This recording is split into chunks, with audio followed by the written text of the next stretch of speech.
فكرت قبل كده هتعمل ايه في اخر 12 ساعة تعيشهم؟ بكل بساطة انا ومنية، والنهارده بفكر معاكم كإنسان فاضل له 12 ساعة بس في الحياة هيعمل ايه؟ في اليوم ده هتصحى من النوم مش هتبطل تبص في ساعتك، هنحس بالوقت قوي غير عن الايام اللي كنت بصحى فيها مش بعرف احنا الصبح ولا بالليل ولا المغرب. كل دقيقة مهمة دلوقتي ومفيش وقت تضيعه. اول مرة اسمع صوت عقارب الساعة بيرن في ودني حرفيا، فكرة تقلقك. وهي المية ملهاش طعم صح؟ بس اليوم ده المية هيكون ليها طعم، بتحس بطعم الحياة، انك لسه حي وبتحس بيها اصلا.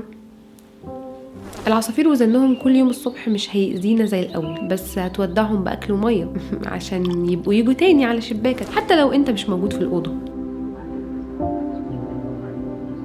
هتلحق تسافر ولا تروح في مكان اصلا؟ لو بصيت حواليك هتلاقي ان مفيش وقت تضيعه في سفر. الوقت مهم دلوقتي، مهم قوي. اهلك مش هيكونوا سبب تعاستك زي ما انت فاكر، ولا هم اكبر عائق.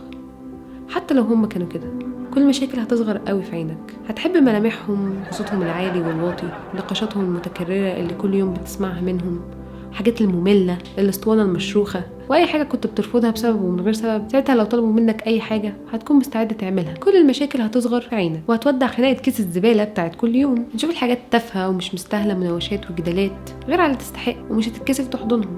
مش هتستنى مناسبة معينة او يكون في سبب للحضن ده عشان الموضوع ما يبانش غريب. يعني نحضن كده من غير سبب، مش زي زمان قعدتهم ملهاش وقت. هتقعد معاهم واحد واحد، حتى الافراد الاصغر. قطتي مثلا كل يوم بمشي من جنبها، صاحبتي برضو اللي بتشوفني في كل حالاتي. مش خساره اقعد معاها شويه، هقعد معاها شويه.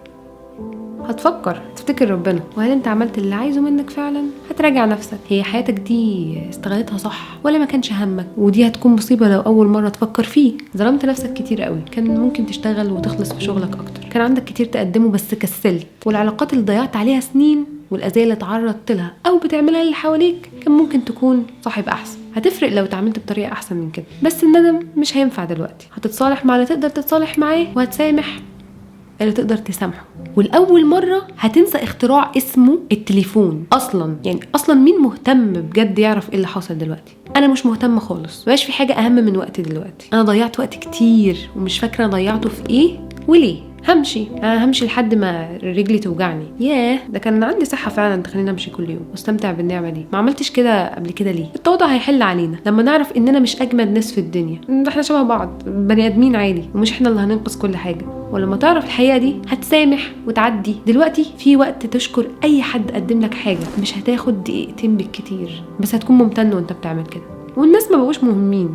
فاكرة الناس اللي كنا بنخاف منهم؟ بنخاف نفشل قدامهم، بنخاف ينتقدونا، بنخاف يحكموا علينا. هم فين دلوقتي؟ مين الناس دول؟ بقى فاكرينك ايه او نظرتهم مش فارقة. انت هتكون مركز مع ال 12 ساعة اللي هتعيشهم لنفسك مش لحد تاني. هنبسط من كل قلبي بكل لحظة وعيش وقتها، ومش هفكر في اللي جاي عشان اللي جاي انا معرفوش. مش هنسى نفسي زي زمان. الفلوس ما بقاش ليها لازمة دلوقتي غير لو حطيتهم في حاجة تسيب اثر كويس. هتشوفيها مجرد ورق طالما مش هتستفادي بيها، ومعلوماتك مش هتحبي تمشي هي كمان معاكي. اي حاجه اتعلمتيها مش هتبخلي زي زمان تفيدي بيها غيرك. هتعرف اننا مش في سباق، الناس مش متآمرين علينا زي ما احنا كنا فاكرين، بس هنسيب اثر كويس وفايده ليهم، للي فعلا يستاهلوا. في ناس ممكن تنام من الفكره، هيهربوا زي ما طول عمرهم بيهربوا من المسؤوليات، من الشغل، من اي حاجه. هيهربوا بالنوم، وده بيبقى حل جبان. حتى اخر يوم مش حابب تواجهه. غريبه، صحابنا الكتير او القليلين كنا بنتكلم جزء ونسيب جزء، ودلوقتي مش هتعرفي تلاحقي. هتقولي مين لايه وازاي وفين. هتسجلي فيديو يفتكروكي بيه وتحكي فيه قد ايه انهم كانوا دايما هنا. وبعد ما صفيت كل حساباتك وقعدت لوحدك